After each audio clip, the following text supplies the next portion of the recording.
Maury tried to help Funky stand, but the beard teetered and face planted into the coffee table. Oh, that's gotta hurt! Hello, everybody! Welcome back to ReddX, your source for the freshest daily cringe content anywhere on the internet. Promise swearsies.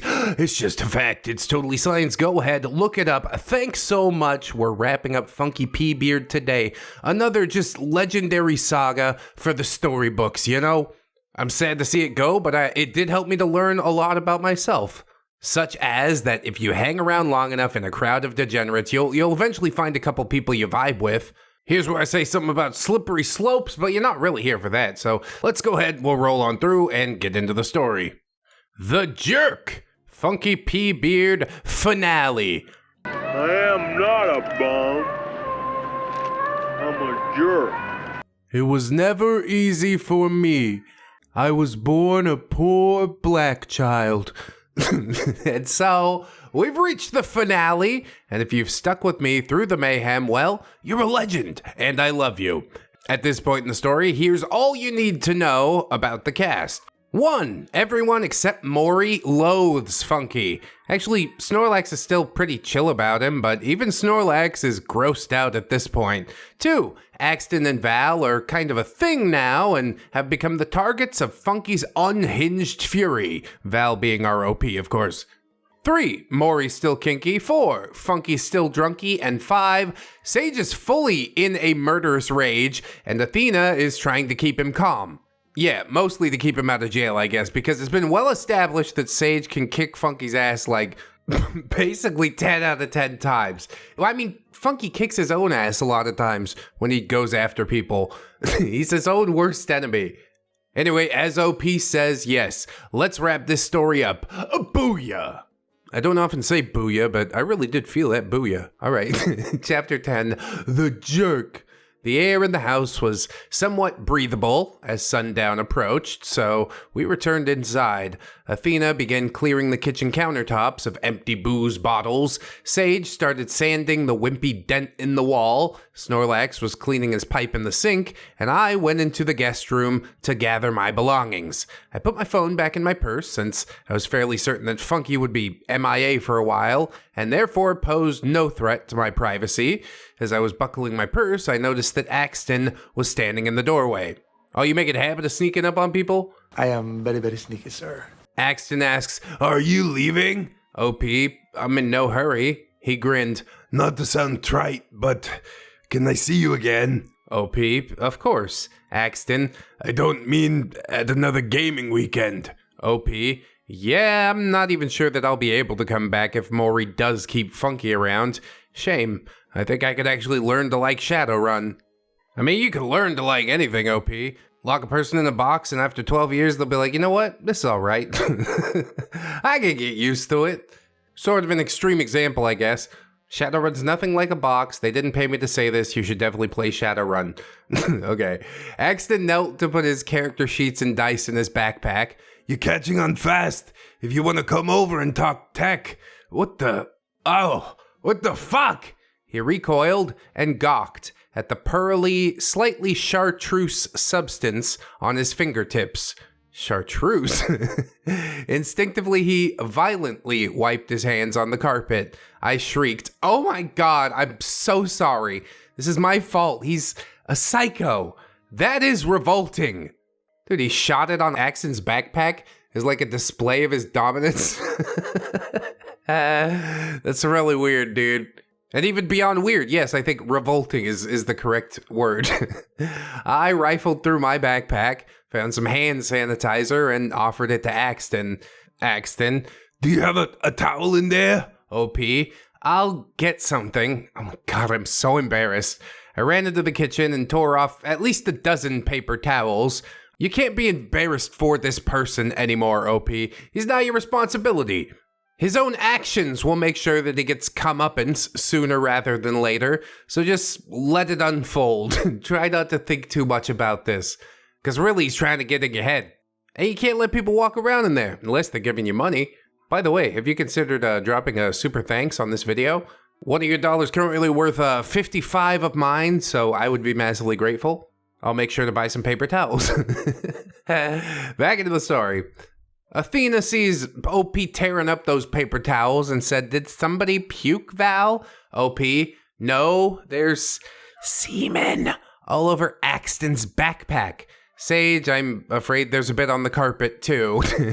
Sage and Snorlax both let out groans of utter disgust. I think it was pretty early on in the series that I suggested setting the house on fire, but I do want to loop back around to that, you know? Maybe we should set the house on fire. But instead, Athena grabbed a spray bottle of OxyClean from under the sink. Don't just clean it, OxyClean it. And she followed me to the guest room. Yeah, I guess OxyClean is what it takes, huh? In the meantime, Axton had taken to the bathroom and was repeatedly washing his hands. They'll never truly be clean. Athena, "Axton, is it okay if I spray some OxyClean on your backpack?" Axton, You could fucking burn it in the backyard. Gah! Athena, "OP, where else did he spew?" OP, "There's some on the carpet by the backpack. I took a paper towel and patted around until I found the sticky spots." OP, "Right here." This is like the worst version of CSI I've ever seen. Athena sprayed about 10 spurts of OxyClean on the sticky stains. "Only 10, bro? I'm up to 12. I grabbed a whole handful of paper towels and scrubbed as hard as I could. This felt like a pornographic version of Cinderella. Honestly, kind of fitting for this weekend, don't you think? OP says, "And sure, I can understand why some might say, OP, this guy was your boyfriend less than 24 hours ago. How could you be so disgusted by his finale fluid?" Finale fluid. That's choice. And that is a fair question. But I think that most of us can agree that that is as appealing or as disgusting as the creature that it came from.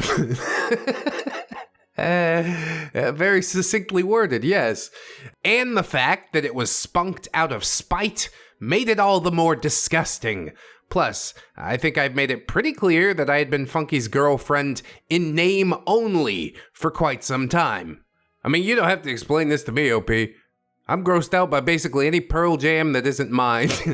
But it is an interesting frame of reference to consider. So Axton re-enters the guest room and says, Hey, OP, do you mind if I use that sanitizer now? I handed it over. All yours, but didn't you just wash your hands 1,000,000 times? Axton, There's not enough soap or hand sanitizer in the world. OP, yeah, I feel you. This is gross, you guys. I'm so sorry. It's definitely a bit of nastiness, but like, not the nastiest thing they've ever dealt with. And yeah, they know the dude that it came from. Maybe they didn't realize how bad he is. But yeah, all cards are laid on the table. If Maury picks him over OP at this point, he's insane. Or he's banging Funky. Remember the fart in his face in the last episode? And then Funky disappeared and had to have a little tug? I'm connecting the dots.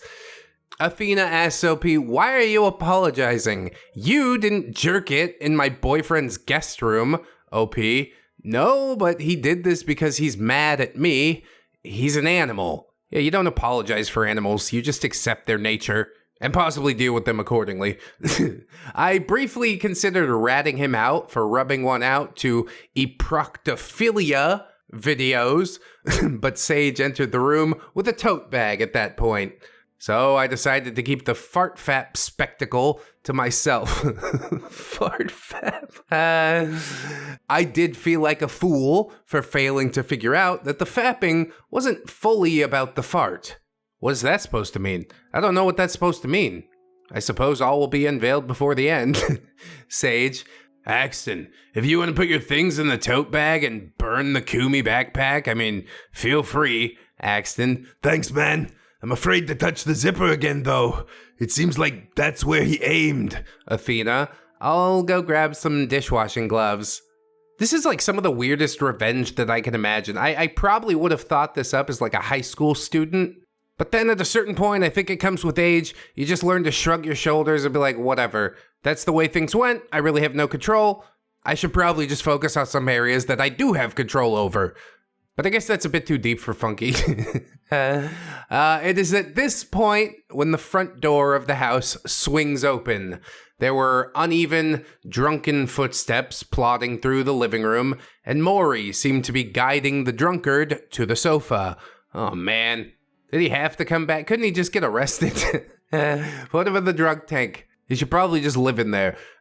Sage handed the tote bag to Axton and stormed into the living room. Sage, what the actual fuck, Funky? You puke and pee all over my office. You download creepy prawn on my computer. Punch a hole in my wall. You spray a whole can of Axe and reek up my entire house. And now you shot a load all over my guest room. And that skank I disapparated for you stank up my passenger seat with her garbage truck crotch. What the hell is your damage? Garbage truck crotch. The rest of us crept towards the doorway to eavesdrop. Yeah, you can't resist something like this. This is gonna be juicy. But Maury answers for him and says, Sage, he's barely conscious. He has no idea what you're saying to him. I think he might need to crash here for the night. Perhaps it would be fitting for him to sleep in his own stains. Sage, hell no. He's your puppy. You take him home and clean up after him. And I don't buy it for a second that he's too shit-faced to know exactly what he did. He was obviously sober enough to get it up when he yanked it in there. Pretty good point. Although he might be carrying it around in a little vial. He is narcissistic enough to do something like that, isn't he? But no, Occam's razor says, yeah, he probably just wasn't as drunk. Funky chuckled a little bit and slurred, "You take that, pre-band boy, reject boy band, fuck boy, Tate." He cracked himself up with his own slurred insults, and he laughed a little too hard, which made him puke all over the sofa. Sage. Oh, god damn it. Out! Maury, get his ass out of my house now! Maury tried to help Funky stand, but the beard teetered and face planted into the coffee table. Oh, that's gonna hurt! You love to see it, you know? Like I said, sometimes karma takes care of it. Funky screams, I'm bleeding! You came to the house with 6 wives? That's what you did. I'm bleeding. Well, this is devolving rapidly, you know? Just take him outside. Drag him out onto the front porch. Athena had wisely exited the guest room and dashed into the living room in an attempt to keep Sage from murdering Funky. The coffee table was busted. Oh shit, was it a glass one? Or just like a really cheap wood one? The room surely reeked of whiskey sick, and there was still the whole mess in the guest room to deal with. Now that I think of it, I'm not sure who or if anyone took care of that mess in the office. Athena handed Sage his cigarettes, stroked his hair, and ushered him to the porch, closing the door behind her. That's right, baby. Why y'all worked up? Come relax with this death stick, baby. Meanwhile, Maury removed his caftan and stretched out on the sofa where Funky had just barfed, luxuriating in the filth. God, I still hate Maury on a lot of levels. For some reason, this squicked me out way more than the Sparkle Vom body glitter incident a couple of nights ago. OP whispering, "Oh my god, are you seeing this?" Axton also whispering, Unfortunately, yes. It's a fairly regular occurrence. OP, I hate to express concern for Funky, but shouldn't he go see a doctor? Axton, Yeah, probably. Fuck it, I'll be the bigger man. Axton went into the living room, likely preventing a full-blown Roman roll-around. What the hell's a Roman roll-around? Is that where somebody pukes and you puke in the puke? I hate this. But I guess we have to end it with some fireworks. Yeah, that counts. It's fireworks that make me glad that I have no eyes. But fireworks nonetheless. Axton says, Maury, I hate to bother you.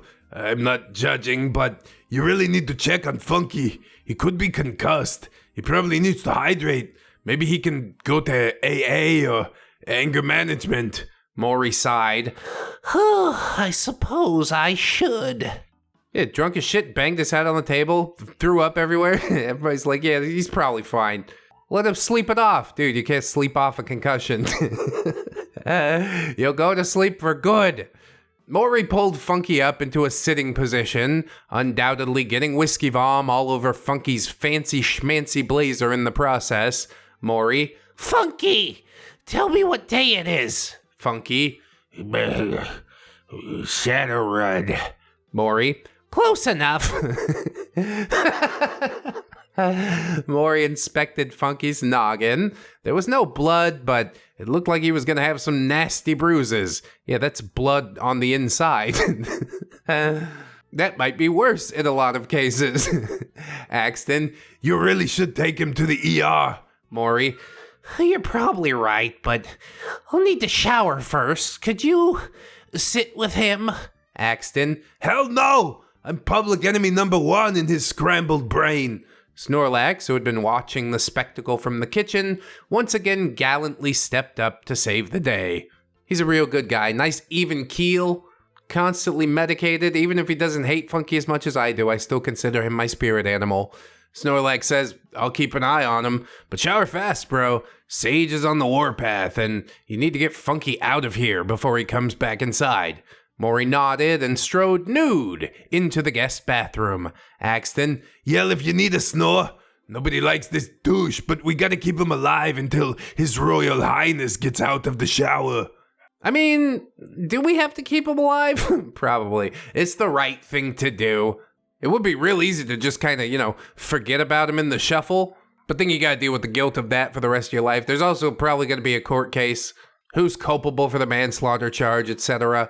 Probably gonna be Maury. Maury would love prison. Anyway. Snorlax says, you know what? It's fine, dude. He's actually kind of tolerable when he's not talkative. Axton returned to the guest room. OP asks, how awful does it smell in there? Axton, It pretty much smells just like whiskey. I think that psycho chugged the whole bottle of wild turkey after he stalked off. OP, yeah, that about checks out. What a waste of good wild turkey. Breaking my heart. We both looked at the Kumi backpack, knowing that someone was going to have to touch it at some point. Unless you got a pair of kitchen tongs that we can also burn. Axton, I'm afraid to reach in there. I'm going to have nightmares about this. it's exactly what he wants to do. He's living your head rent-free right now. Just get it done. Try not to think about it. I mean, unless he has AIDS, and then pay very close attention to where that's going. But as far as I can recall, I don't think Funky P Beard is an AIDS burger. At least not in a literal sense. Anyway, OP says, Funky is nothing if not nightmare fuel. I'll go grab those dishwashing gloves. As I rummaged through the kitchen cabinets, I could hear Sage raging on the porch. You can't really blame him. Letting a beard loose in your house carries, so many repulsive risks. Maury really needed to hurry his ass up. If he didn't, I feared violence. I mean, you could probably let him rough him up a little bit. He's not going to remember. Just be like, yeah, you fell down. I don't know. I found the gloves, put them on, and soldiered back to the guest room to face the cursed stains. I tried to put the funky spunky residue out of my mind as I unzipped Axton's backpack. Do you mind if I just turn it upside down and dump everything out? Kind of less risk of contact that way. Axton says, Sounds good. So I unzipped the backpack, covered the potentially Kumi parts with my dishwashing glove-clad hands, and emptied the contents onto the floor. Nothing embarrassing in here. Dirty magazines, fleshlight. Axton laughed. Nope, just clothes, character sheets, toiletries, wallet, and my phone. And now that has a scandalous picture on it. Oh. That's right. A boudoir photo like that is enough to send men off the deep end. He ain't never coming back. I feigned shock and briefly considered attempting some more terrible flirtation. Luckily for the reader, Maury emerged from the bathroom, still butt naked, and returned to the living room, effectively distracting me from such nonsense. I mean, you could do it anyway. I don't think Maury's gonna bat an eye about this. Maury says, All done. I can take it from here, Snorlax. Snorlax, you sure you don't want to put some clothes on if you're taking Funky to the ER? Maury. Right. Good thinking. He slipped back into his bedazzled heliotrope caftan. He's putting on the same nasty clothes after a shower? What's wrong with you, dude? I don't know exactly how intoxicated Maury was, but I suppose being twacked out is preferable to being drunk if you're about to drive. Probably a mean girl, because all I really cared about at that point was getting on with my new funky-free life. He'll live. He'll be fine. He's caused enough turmoil. Now just get him out of here. Snorlax and Maury were helping Funky to the door when Sage and Athena came back inside. Sage, He's out of here? If so, I apologize for losing my temper. Maury, All is well, my marvelous mage. I'm taking Funky to get his head examined in the ER, and then I intend to encourage him to get his head examined by a shrink. You guys are right. The drinking and the anger are out of control, and I fear I might have enabled him. And I offer my apologies to you all, and I'll pay for the damages to your home, Sage. Sage did seem satisfied with that. I mean, yeah, these are the prices we must pay when taking care of a puppy. I don't even know if the apology is truly sincere, but I think it is. We've known Maury to be many things, many things, but not a liar, thusly. Great manipulator, hopeless degenerate, yes, but I don't think he's lied.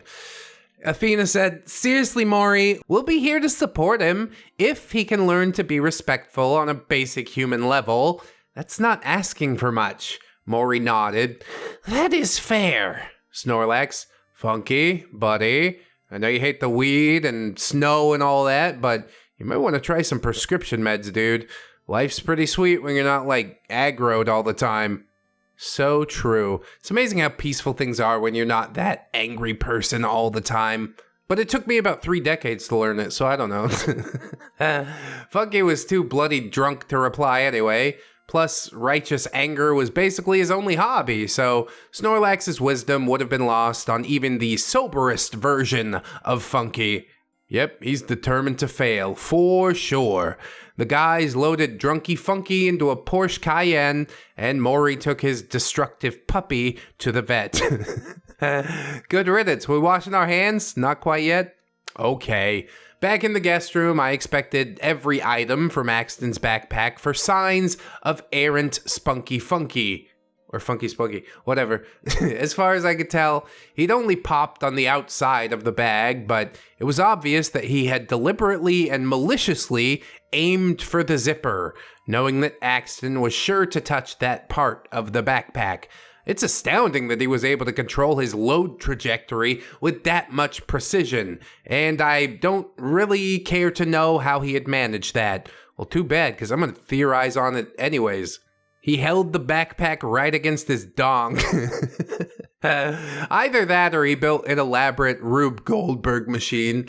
Like this bowling ball goes up and down and sort of like jerks him, and then this tennis racket comes and takes the vial that caught his seed, and it slides down like this Lego bridge, where of course it is deposited onto the backpack. It's probably even longer than that, but I don't know. Who cares?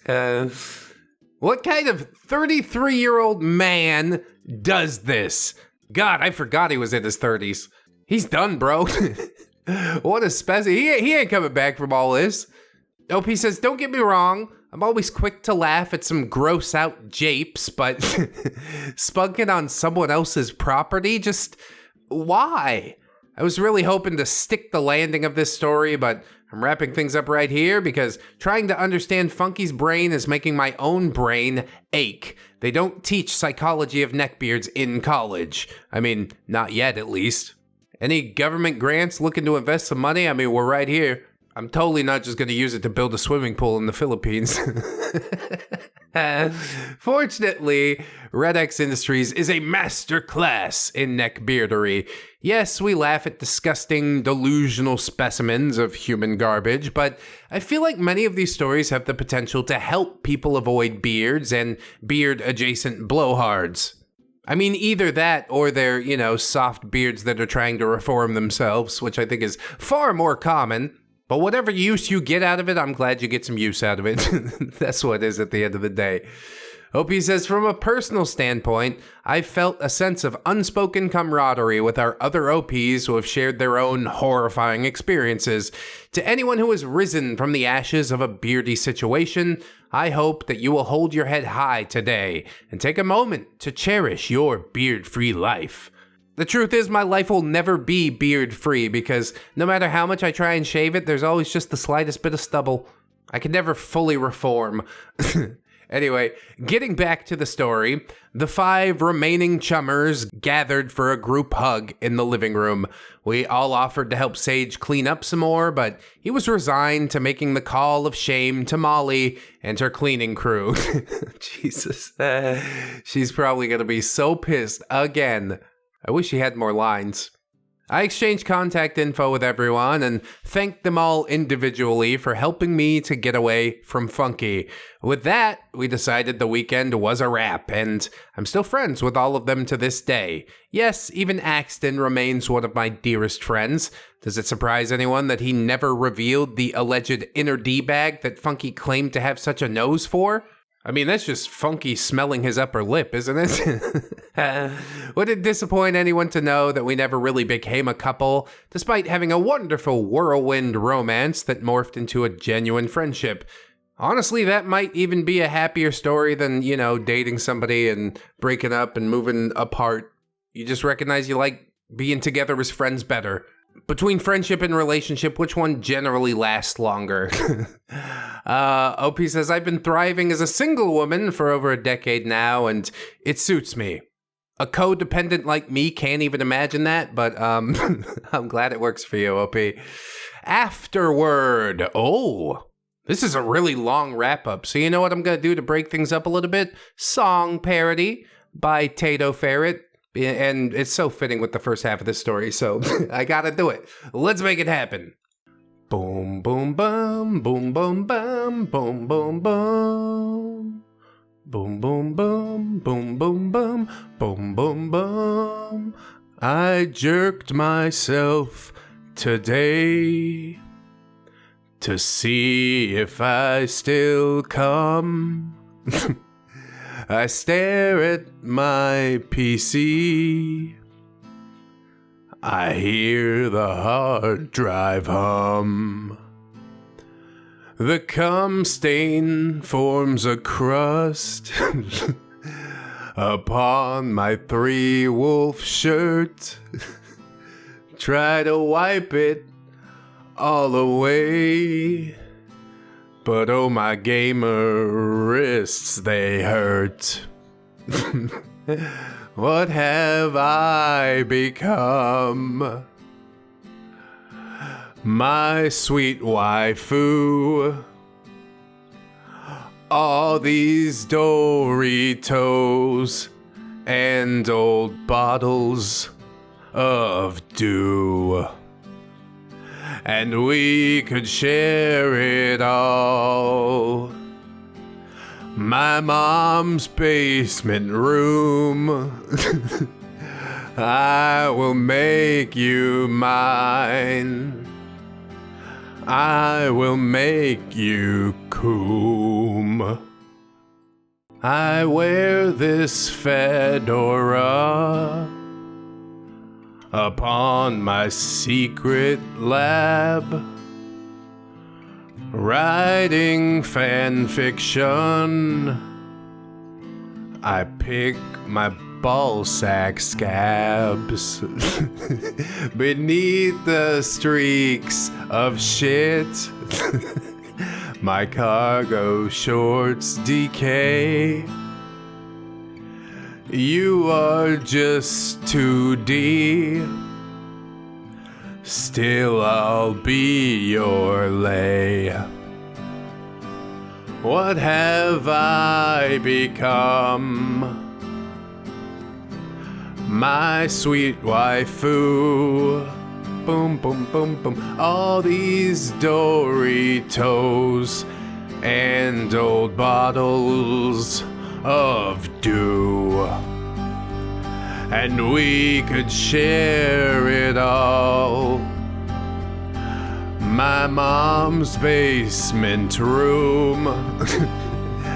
I will make you mine. I will make you coom. If I could start again and have a better dad, I would be a man. I would be a Chad. It's so perfect. Usually I do it at the end, but after the backpack story, you just have to. Shout out to Tato Ferret. Just like one of the best parody writers ever. He's full of surprises, full of superpowers. So yes, let's get into the afterword of this debacle now. It's going to be completely funky free from here on out, or so I assume. So I feel like some people, whether they loved this story or loathed it, might be wondering how the hell the games grew to be so gross. But before I get into all that, here's a few guano crazy dollops of Shadowrun aftermath. Funky texted Athena once he left Maury's care and was once again free to engage in his beardy behavior. He tried to convince her that Sage and I were sleeping together. He claimed to be outside of my apartment watching us through the window. This backfired because Athena was sitting right next to Sage when these absurd accusations began to fly. And even if you weren't sitting right next to him, that's like a ludicrous thing to accuse somebody of.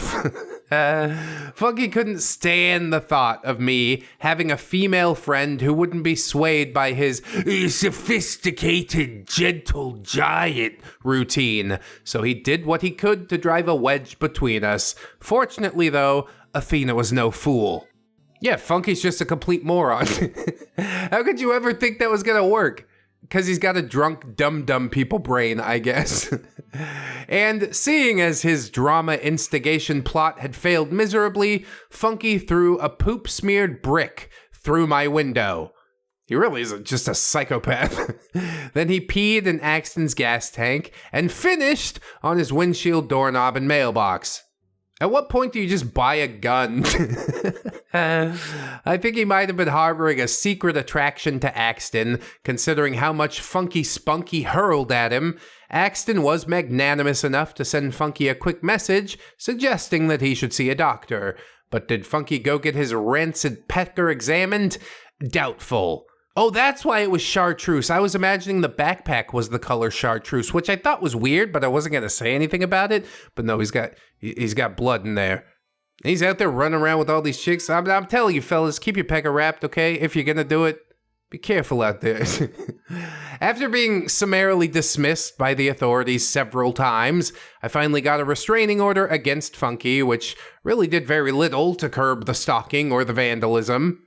Yeah, I mean, it's not a magic paper. It just means it's easier to take him to court. I moved into a new apartment as soon as I could get out of my lease. I removed a tracking device that I found on my car and deleted the tracking apps and spyware from my phone and laptop, thanks to the help of a gal that I met at the police station who had been through a similar situation. How can you live under someone's thumb like that for years at a time? Did you know this was happening or you just suspected and took it in? Either way, egregious! This is the smallest PP energy in the world. I took some small comfort in the fact that Funky didn't know my class schedule anymore once the semester ended. Soon enough, he found a new little lady to customize, so he mostly lost interest in keeping tabs on me. Sorry if you were expecting his stalking to end on a shocking or intensely gratifying note, but yeah, it basically just fizzled out. Any way that it ends, yes, just let it end. That's fine. And now for some Shadowrun Mayhem backstory. Sage and Snorlax are both OGs, so they offered as much insight as they could. I guess the TGDR, too gross, didn't read version is that Maury became Funky's beard sitter in college, and that dynamic never really changed. Maury put together a Shadowrun team, but Funky was consistently too drunk to participate in any meaningful way. So Maury made drinking mandatory just to make Funky feel better. Maury out here trying to move heaven and earth.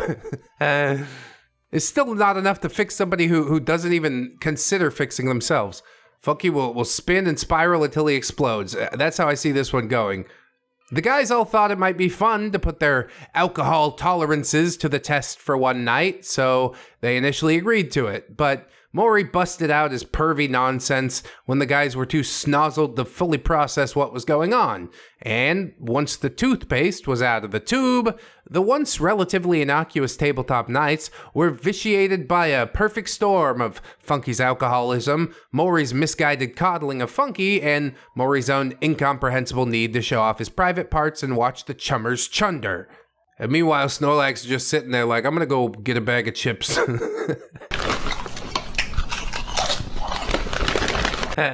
I'm hungry now. At the time, the team included Pongo, a malodorous, morbidly obese, coon-brained buddy of Funky's, who got booted off the team after he pooped his pants and subsequently flooded Maury's bathroom because he couldn't hoist his fat ass out of the bathtub. Pongo had said some super inappropriate stuff to Athena when she first arrived on the scene, so Sage choked the shit out of him. Literally. Sage also whooped Maury's ass when he tried to mushroom stamp Athena, but Maury's apparently a masochist, so he didn't really mind the ass whooping. He never pulled any of his staff crap with Athena again, though, mostly because he needed Sage there to maintain some semblance of organization, so it behooved him to keep the peace with his assistant GM. Yeah, he also provides a good place to play, a house that we can mess up every single weekend. OP says, damn, that was still pretty long. I mean, there's a lot of deep lore here. It's fine. Keep going. Sorry about that. Don't apologize. Ultimately, I could never get a satisfactory answer as to why the guys had continued to tolerate Maury's monkey shines. Sage was far more irritated over Maury talking him into hosting games at his house than he was about any of the perv stuff, aside from the mess that it created. But how did Maury manage to convince Sage to allow this iniquity in his own home? It might not have been as insidious as brainwashing, but it was very clearly some sort of manipulation, or it could have been a payoff. Maury came from a filthy rich family. Somehow I'm not even surprised by that. Rich people are a horrible degenerates and we should eat them. Until I become rich, and then the rules change. Okay. By the time Axton joined the team, things had already spiraled completely out of control. He said that it seemed disgusting at first, but then it seemed kind of harmless when he observed the rest of the team's blasé attitudes towards it. He didn't want to come across as homophobic or uptight, so he shrugged it off. Yeah, I don't want to be homophobic. I better put a dude's dick in my face. It seems like we're going from 0 to 100 there. That's all I'm saying. I am uptight. Thank you for the generous offer, but no. Hell no, even. OP says, it is all a disaster. It really is. I have no delusions about that. Although some might say it was a mistake to tell this story from my overly tolerant younger self's point of view. I think the point of view was absolutely fine. You let me harp on about the gross stuff. You just kind of deliver the events and let us get to see these characters interact with each other. It works well. A great series for the channel, as it turns out, so congratulations. And of course, thank you very much. Not long after the events of this story, Maury and Funky apparently went full Brokeback. Dude, called it. And things got so awkward that Maury ghosted. See, he could be a degenerate of the highest caliber. The only thing that truly freaks them out is commitment. And, you know, Funky being a controlling maniac. So with Maury now gone, Sage took over as game master and kicked Funky's drunky ass to the curb. Snorlax soon brought his girlfriend around and the games began. Normal and fun. I've never seen Sage's private parts. Nobody gets plastered anymore, although we do still kick the game off with a single shot of Fireball for each player. See, that's moderation, that's nice. Everyone's allowed to use the restroom, and the games now take place sporadically and only last for a few hours. Much more healthy way to deal with things. As for what happened to Maury, well, he's off running some sort of kink retreat in Hawaii, and yeah, it is definitely a sex cult. And Funky's behind bars, not because he did anything to me or Axton. He did something much, much worse to some poor dude who dared to speak to his girlfriend many years and several new girlfriends later. It involved distribution of certain inappropriate images that you can't really talk about under any circumstances. Images you can't talk about? You talking about Barbra Streisand's house? She doesn't want you to see it. She really doesn't. You shouldn't go look it up. Now you got me all Streisand affected. It was clear to the cops that this poor dude's face had been sloppily photoshopped onto these vile images. So Funky was the one who broke the law by posting the images all over social media. But hey, I'm sure they have game nights in prison. Yep, the game is called Don't Drop the Soap. Oh, you think you just gonna leave it down there? No. Huh? We don't waste no motherfucking soap in here. I'd like to sincerely thank those of you who expressed support. I mostly avoided the comments section for obvious reasons, but I did notice a surprising number of polite ones.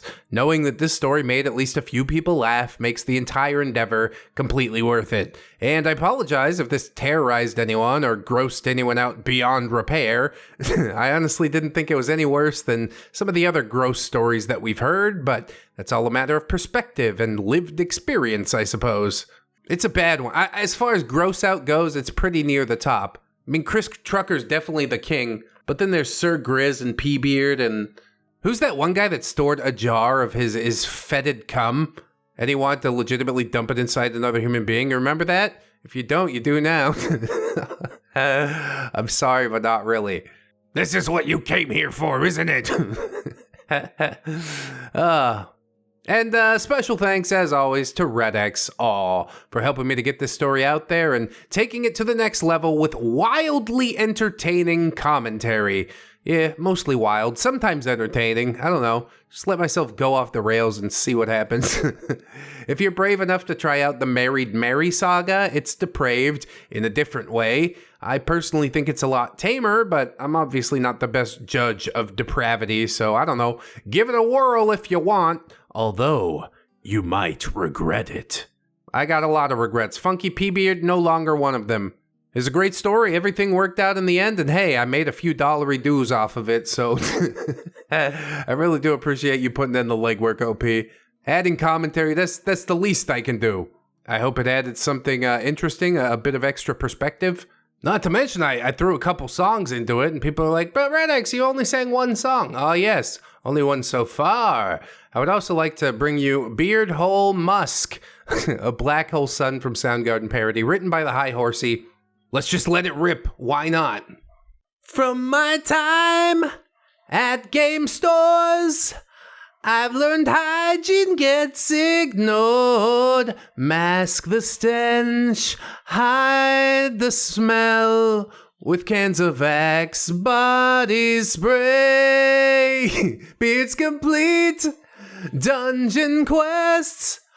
Hot pockets they ingest, signs of death manifest, not a single ounce of shame.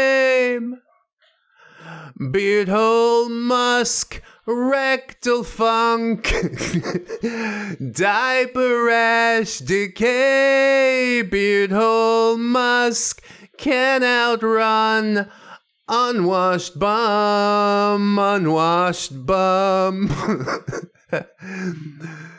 festering, sewage reeks, geek sweat rolls down unclean cheeks, glistening, soggy seats, moisture secretes from cracked caves, some beards play MTG, card binders perfect and pristine. It's a sad irony.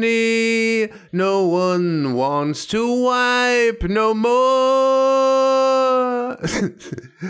Beard hole musk brings disgust. Casuals complain. Beard hole musk dawn to dusk. septic rump, beard hole musk, rectal funk. Wafts through their terrain, beard hole musk, septic rump, can outrun. Beard hole musk, unwashed bum, can outrun. Beard hole musk, unwashed bum, can outrun. Beard hole musk, unwashed bum, can't outrun. Beard hole musk, unwashed bum. Aura leaves, nostrils clear, only the nose blind persevere. Beard hole musk, rectal funk, diaper rash decay, beard hole musk, rectal funk, septic rump, beard hole musk, unwashed bum. Wafts through their terrain, beard hole musk, rectal funk, can't outrun, unwashed bum, septic rump, can't outrun, beard hole musk, septic rump, can't outrun, beard hole musk, septic rump, can't outrun, beard hole musk. All right, it goes on, but I think we get the the gist of it. Absolutely a banger parody, and yeah, it's a song I know fairly well. Some drop notes. It's not a perfect parody, but it will be when you guys find it on iTunes. Yeah, I'm on iTunes. Have you listened to Mama Chichi no Monogatari? Maybe you should. It's not quite as good as the Funky P Beard series, but it's a lot of awesome packed into 2 minutes, I'll tell you that. I'll leave a link for you in a pinned comment. How about that? As far as everything else goes, well, I hope you enjoyed this episode, friends. Don't forget to like, comment, subscribe. If you did, I appreciate that so very much. Thank you to my Patreon patrons, my YouTube channel members. If you can afford to support, I implore you to do so. But if you can't afford it, well, don't sweat it too hard. I'm happy to make some content that you can enjoy at your leisure and all for free. But at the very least, I mean, you should click the like button or something. Anyway. Always remember, friends, that you are loved, you are worthy, you definitely deserve it, and I shall see you in the next one. So until then, bye-bye. Go ahead, cut them open. It's gonna be fine. It's gonna be